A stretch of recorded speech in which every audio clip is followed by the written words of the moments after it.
Have you ever heard the expression before, they eat like a bird, talking about somebody that has a minuscule appetite?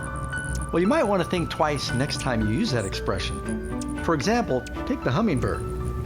In order for it to maintain its incredible metabolism, it has to eat about 50% of its body weight every day.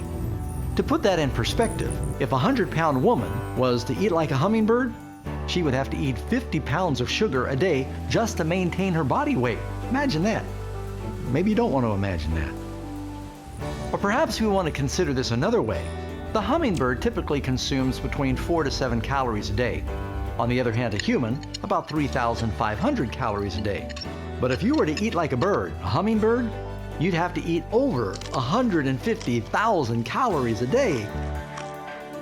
Well, that's like a man, 170 pounds, that would be eating 3,000 Oreo cookies.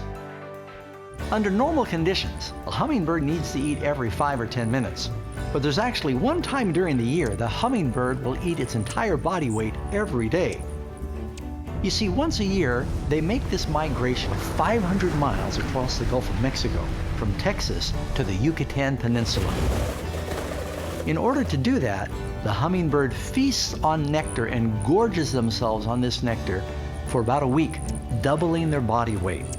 That's the only way they can store enough calories to help them with their 70 wing beats per second, or roughly 4 million wing beats on that journey.